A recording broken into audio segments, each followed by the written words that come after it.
శ్రీమద్భాగవతం రహస్య ప్రకాశం చతుర్థ స్కందంలో పురంజనుని పురవర్ణనం చెప్పుకుంటున్నాం. 766వ పద్యం.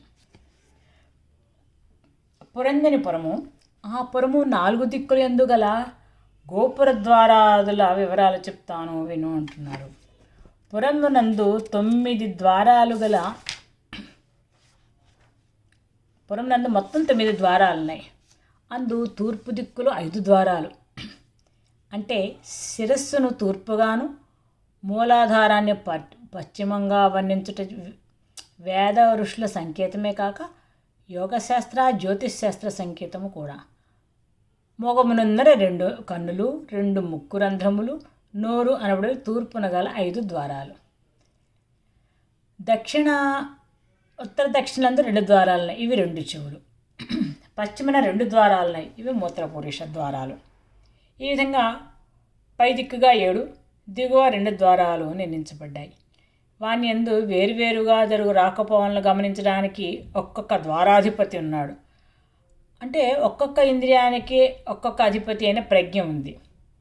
పురంజనుడు ఆ పురానికి అధిపతి. తూర్పును పై దిక్కని, పశ్చిమంలో కింద దిక్కని చెప్పడం నరదేహ నిర్మాణాన్ని అనుసరించి ఏర్పడిన వేదార్థ కవి సమయం. తూర్పు దేవతలకు, పశ్చిమం సర్పాలకు, దక్షిణం పితృదేవతలకు, ఉత్తరం మనుషులకు దిక్కులని ఇవి సూర్యాస్తమయాలను అనుసరించి ఏర్పడుతున్నాయని విద్యగా యజ్ఞశాల నిర్మాణ విషయంలో వేదాలయందే వర్ణించబడింది. ఇది శతపథ బ్రాహ్మణంలో చూడొచ్చు. తలయందు జ్ఞానేంద్రియాలు ఉంటాయి కనుక దేవతలకు స్థానం. తూర్పున సూర్యుడు తీస్తున్న కనుక అది మెలకువకు స్థానం. జ్ఞానేంద్రియాలు దేహమున మెలకువ స్థానాలు కనుక తలకు తూర్పు దిక్కని సంకేతం వచ్చింది. గర్భకోశము, మూత్రపురీష స్థానములు మన ప్రజ్ఞలతో సంబంధం లేక తమ పనులు తాము చేయును. ఇంకా ఆహార ప్రవర్తనము, స్త్రీ పురుష సుఖము మొదలైన వాని యందు జ్ఞానేంద్రియముల ప్రసక్తి మాయమవుతుంది కనుక అవి చీకటికి సంబంధించిన స్థానాలని, కన్నాలలో జీవించు సర్పాలను ప్రజ్ఞలకు స్థానాలని చెప్పబడింది. సూర్యుడు పశ్చిమమున అస్తమించుట దానివల్ల చీకటి, ప్రజ్ఞలకు నిద్రయు సృష్టించబడుతుంది కనుక దేహమున దిగువ స్థానము పశ్చిమంతో పోల్చబడింది. ఆ 9 ద్వారాలలో తూర్పున గల ద్వారాలు 5ంటికి గల విశేషాలని వినండి. మొదటి 2 ద్వారాలకును ఖద్యోత, ఆవిర్ముఖి అని పేర్లు. అచ్చటనున్నవారు పురంజనుని జుమత్సకుడు అను మారు పేరుతో పిలుస్తారు. అతడు అందులో నివసించడానికి విభ్రాచితం అనబడే జనపదం ఉంది. ఖద్యోత అంటే ఆకాశమున ద్యోతకమయ్యేది లేక వెలుగు. ఆవిర్ముఖి అంటే ముఖాలు కనిపించేది, దృష్టి. విభ్రాచితం అంటే వెలుగు సహాయమున కంటికి కనిపించే రూపం. జుమత్సకుడు అంటే వెలుగునకు మిత్రుడు లేక నేత్రం. మానవుడు కంటి యందు విహరిస్తున్నప్పుడు కన్నుగా విహరిస్తున్నాడే కానీ మానవుడిగా విహరించట్లేదు కనుక అది అతని మారు పేరని చెప్పబడింది. అటు తర్వాత నళిని, నాళిని అనే పేరు గల ద్వారాలున్నాయి. అక్కడ చరిస్తున్నప్పుడు పురంజనునకు అవధూత సఖుడు అని మారు పేరుంది. అందు విహరించుటకు అతనికి సౌరభ అనబడే జ్ఞామం కలదు. నళిని అంటే పద్మము మున్నగు వాసనలు కలది. నాళిని నాళము వంటి కన్నము కలది. ఇవి 2 ముక్కు కన్నాల పేర్లు. నళిని, నాళిని. సౌరభం అనగా సుగంధము. విషయం అంటే గ్రామమని అర్థం. ఇంద్రియార్థమని మరి ఒక అర్థము. అవధూత సఖుడు అంటే సన్యాసులకు మిత్రుడని ఒక అర్థము. గాలికి ఎగురువచ్చునటి లక్షణంతో మైత్రి చేసేవాడని ఇంకొక అర్థము. ముక్కు ప్రదేశమున వాయువు సహాయముగా పరిమళములను ఆఘ్రాణిస్తున్నాడని అర్థం. వానికి దిగువ అన్నిటికన్నా ప్రధానమైన తూర్పు ద్వారం ఉంది. దాని పేరు ముఖ్య. అచ్చట అతడు రసజ్ఞుడు అనే పేరుతో వ్యవహరింపబడును. ఆ ప్రదేశమున ఆపణము, బహూదము అనే గ్రామాలున్నాయి. అందు పలు విధాలైన వాణిజ్యాలు జరిగే దుకాణాలున్నాయి. ముఖ్య అంటే ముఖ్యమైన సింహద్వారము మరియు ముఖం అనే ద్వారం.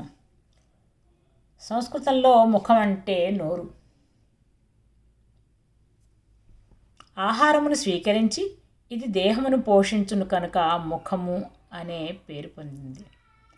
అచ్చట పురంజనుడు రసజ్ఞుడు అని పిలువబడతాడు, అనగా రుచులు తెలిసినవాడు. ఆపణము అనగా వాణిజ్యము లేక వ్యవహారము, లోక వ్యవహారము నడిపించు సంభాషణమునకు మూలమైన వాక్కు. అంతేకాక ఆపణము బహూదము అనగా చక్కని అన్నపానీయముల వసతి కలది. భుజించుట, త్రాగుట అను సదుపాయాలకై అది ఏర్పడింది. దక్షిణముననున్న ద్వారము పేరు పితృహు. అచ్చట అతడు శృతిధరులతో కూడి దక్షిణ పాంచాలమనే రాష్ట్రాన్ని పరిపాలించును. ఉత్తర దిక్కున దేవహు అను మరి ఒక ద్వారం ఉంది. అందు మరికొందరు శృతిధరులతో కూడి అతడు ఉత్తర పాంచాలం అనే రాష్ట్రాన్ని పాలించెను. పితృహు అంటే పితృదేవతలను ఆహ్వానించేది. ఇది దక్షిణ దిక్కుగా ఉన్న కుడి చెవికి పేరు. దేవహు అంటే దేవతలను ఆహ్వానించేది. ఇది ఉత్తర దిక్కుగా ఉన్న ఎడమ చెవికి పేరు. శృతిధరులు అనగా వేద పాండిత్యము గలవారు, వినునట్టి శక్తి ధరించిన వారిని మరి ఒక అర్థము. పాంచాలం అంటే 5 నదులతో కూడిన ఒక రాష్ట్రం. ఇది పంచేంద్రియ వ్యాపారాలకు చిహ్నముగా స్వీకరించబడింది. చెవుల సహాయంతో సమస్త శాస్త్రాలు, లోక విషయాలు గ్రహించబడతాయి. మిగిలిన ఇంద్రియాలను గూర్చి కూడా విని నేర్చుకొనుట చెవుల వలననే జరుగుతుంది.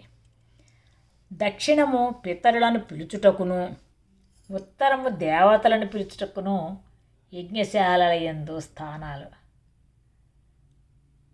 పడమటనున్న రెండింటిలో ఒక దారం పేరు ఆసురి. అందతడు గ్రామకం అనబడు ప్రదేశమున నివసించును. అందున్నప్పుడు మదించిన దుష్టులతో కూడి ఉంటాడు. ఆసురి అంటే అసుర లక్షణం కలది. మదించిన దుష్టులంటే కామము, క్రోధము మొదలగువారు. గ్రామకములకు విషయములంటే మోటైన నీచమైన ఇంద్రియార్థాల అనుభవాలు, సంభోగ సౌఖ్యము మొదలగు వృత్తులతో కూడిన అవయవమే ఈ ద్వారము. పడమటనున్న రెండవ ద్వారం పేరు నివృత్తి. అందున్నప్పుడు అతడు లుబ్ధకుడు అనబడే పేరుతో వైశ్యసము అనే ప్రదేశమున నివసించును. నివృత్తి అంటే మలినముతో కూడిన వాడిని అర్థం. లుబ్ధకుడంటే పిట్టలు మున్నగు క్షుద్ర జంతువులని వేటాడి చంపవాడు. ఆహారాన్ని నలగగొట్టి జీర్ణమైన వెనుక మలమును తయారు చేయువాడని అర్థం. వైవసం అంటే నరికి ముక్కలు చేయు కసాయి పని. ఇది మలద్వారం.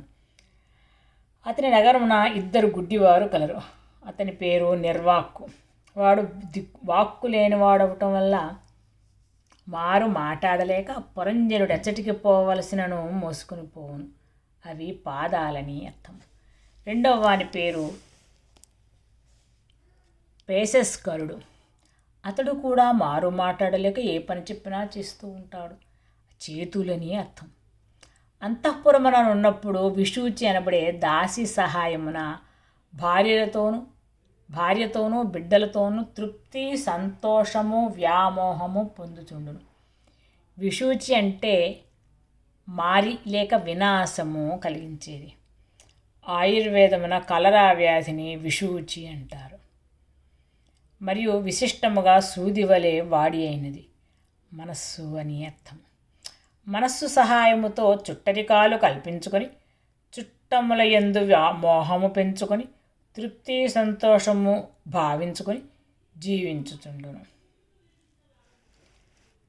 ఈ విధముగా అనేక కర్మల యందు ఆసక్తుడై కోరికలతో కూడినవాడై బుద్ధి అనే భార్య చేత మోసగింపబడి కాలము గడిపెను. ఫలితములు కోరి పనులు చేయుట, కోరికలకు లొంగి జీవితము గడుపుట కారణముగా ఆయుర్దాయం గడిచి ముసలితం వచ్చినా కూడా ముందు జాగ్రత్త లేక జీవించుటయే మోసగింపబడుటగా చెప్పబడింది. భార్యను అనుసరించి అతడు నడుచుకుంటును. ఆమె తాగినచో అతడు తాగును, తిన్నచో తినును, నడిచినచో నడుచును, నవ్వినచో నవ్వును, ఏడ్చిన ఏడ్చును, పాడిన పాడును, వినినచో వినును, చూచిన చూచును, కూర్చుండినచో కూర్చుండును, దుఃఖించినచో దుఃఖించును, నిలిచిన నిలుచును, నిద్రించిన నిద్రించును.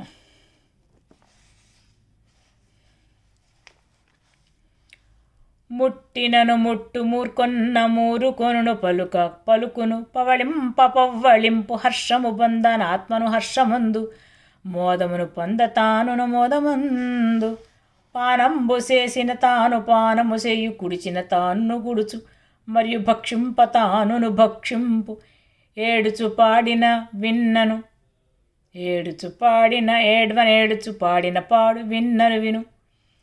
ఇలా వాసన చూస్తే వాసన చూస్తుంది, పలికితే పలుకుతుంది, పవళిస్తే పవళిస్తుంది, సంతోషిస్తే సంతోషిస్తుంది. బుద్ధియే భార్యగా చెప్పబడింది కనుక అతడు బుద్ధి పుట్టినట్లు చేస్తున్నాడు, కానీ తాను బుద్ధిని నియమించడానికి ప్రయత్నించటం లేదని అర్థం. ఇది ఇంద్రియలోలుడైన సంసార జీవి లక్షణం. తాను రాణిచే మోసమున పడినవాడే ఆమె వంచనచే తన స్వభావమంతయు మాటుపడిన ఒక పారవస్యముగా జీవితము గడిచిపోతుండెను. రాణి తప్ప మరొక ధ్యాస లేదు. ఆమె కాలక్షేపమునకై పెంచుకొంచున్న ఒక జంతువులే పురమున వర్తిస్తూ ఉండెను. వంచితుడంటే రాణి మోసగించిందని అర్థం కాదు, ఆమె అందరి వ్యామోహమున తానే వంచితుడయ్యనని అర్థం. బుద్ధి పుట్టినట్లు ప్రవర్తించుతున్న వానిని బుద్ధి వంచుతున్నది అనలేము కదా. వాడే బుద్ధి వెంట ఇంద్రియముల వెంట తన స్వభావం నుండి మరుగుపడుచున్నాడు. స్వభావం అంటే దేహమునందు మేల్కొనక ముందు తానెవ్వడో ఎట్లుండెనో తన జ్ఞానమెట్టిదో అనే విషయాలు స్మరణకు రాకుండుట, అన్నిటినీ తనకు బోధపరచుచు తన హితము గోరి ఉపదేశించు విజ్ఞాతుడను ఒకడున్నాడు కదా, అతనిని కూడా మర్చిపోయాను. అంతర్యామి స్మరణ లేని జీవితం వల్ల స్వస్వరూపము మాటుపడెనని అర్థం. అద్వైతమున దీనిని మాయావరణము అంటారు. పరబ్రహ్మము మాయచే ఆవరింపబడిన వాడే తన్ను తాను మరచి జీవిగా వర్తిస్తుందని అద్వైతులు అంటారు. పరబ్రహ్మానికి మాయ మరపుగలుగుట సాధ్యమగునా అనే ప్రశ్న నేటికి మిగిలే ఉంది. ఈ మాయ ఆ పరబ్రహ్మం యొక్క క్రీడ అని యామునాచార్యులు ప్రతిపాదించి దానినే లీల అని భాగవత మార్గానుసారము రామానుజాచార్యుడు విశిష్టాద్వైత సిద్ధాంతంగా స్థాపించి నాటి నుండి భాగవతము విశిష్టాద్వైతులకు ప్రమాణగంధం అయ్యింది. పురంజనుడు వేటకు పోవటం. కొంతకాలానికి ఆ పురంజనుడు ధనుస్సును ధరించి ఒకనాడు రథమెక్కి పరివారంతో వేటకుపోయాను. అతని రథము చాలా వేగగమనము కలది. దానికి 5 గుర్రములు, 5 బంధనాలు, 2 చక్రాలు, 2 కాడలు మరియు 1 ఇరుసు, 2 నొగళ్ళు, 3 పతాకాలు, ఒకే పగ్గము కలవు. ఆ రథము యొక్క కప్పు 7 పొరలు కలిగి దృఢంగా చెయ్యబడింది. బంగారు మువ్వలు గల ఆ రథమున ఒక సారథి కూర్చుండెను. ఒక గూడు కలిగి 5 విధాలైన గమలములు కల ఆ రథమున 5 గంటలు మోగుతూ ఉంటాయి. ఆ రథమెక్కి బంగారు కవచము అక్షయ తూణీరాలు ధరించి సేనా సమేతుడై మహావైభవంతో రాచ ఠీవితో వేటకు బయలుదేరాను. అతని వెంట గల సేనలు 11 గణాలు.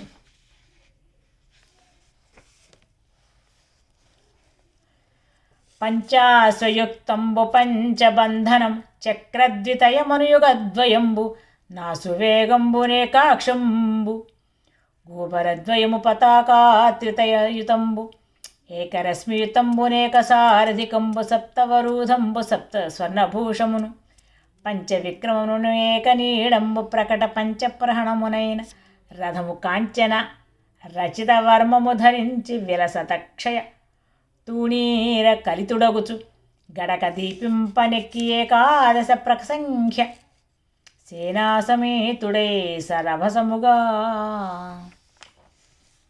అతని అలా వేటకు రాచఠీవితో వేటకు బయలుదేరాడు పురంజనుడు. ఇక్కడ అన్నమయ ప్రాణమయ కోశాలతో కూడిన దేహ నిర్మాణము రథంగా వర్ణించబడింది. శరీరమే రథమని ఉపనిషత్తులు చెప్తున్నాయి. 5 గుర్రాలు జ్ఞానేంద్రియాలు, కాడలు 2 విధాలైన సంవత్సర మాసాలు, ఉత్తరాయణం దక్షిణాయనం. 1 భూమి యందు ఏర్పడే చైత్రాది సంవత్సరాల మానము, 2వది తన పుట్టినరోజే ప్రారంభమై అంతమయ్యే సంవత్సర మానము. అంటే మొదటిది సంవత్సరం పుట్టినరోజు నుండి మొదలవుతుంది, 2వది తను పుట్టినరోజు నుండి ప్రారంభమవుతుంది. మొదటి దానిని కాలమానమనియో 2వ దాన్ని ఆయుర్దాయమనియో చెప్తారు.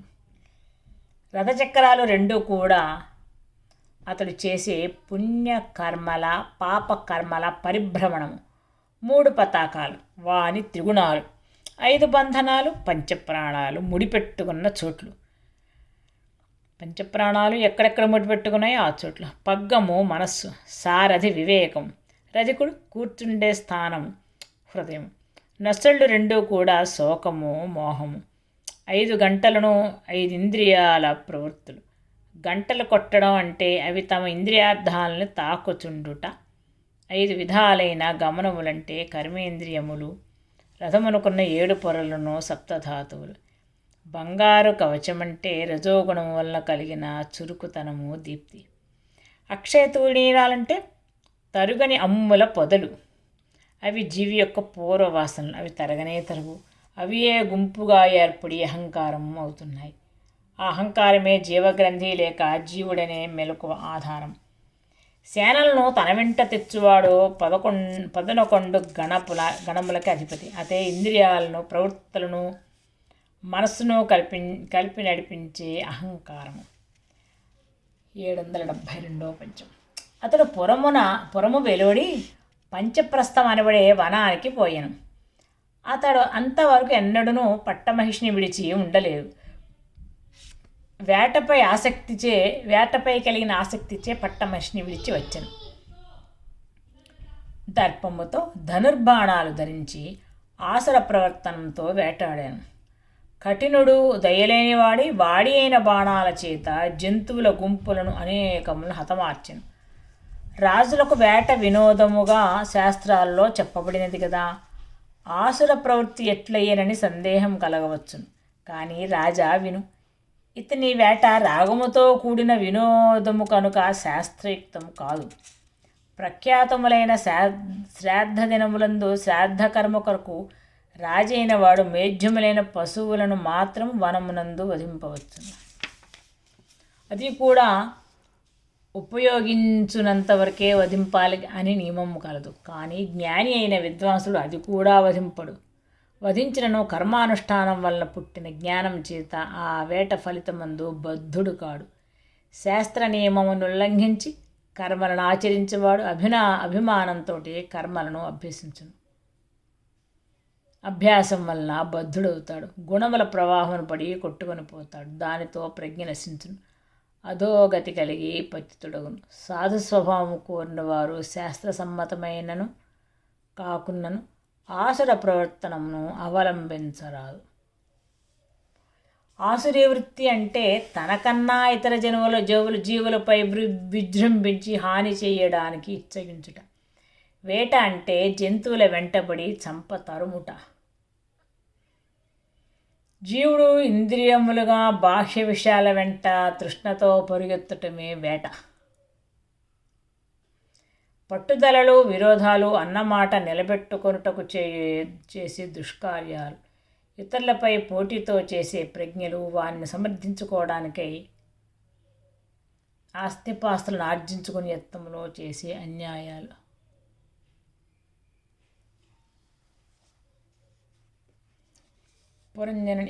పురంజనుని వేట విషయాలు నడుస్తూ ఉన్నాయి. తర్వాత ఇంకా పురంజనుని ఆశీర్వృత్తి అంటే ఏంటో తెలుసుకుందాము.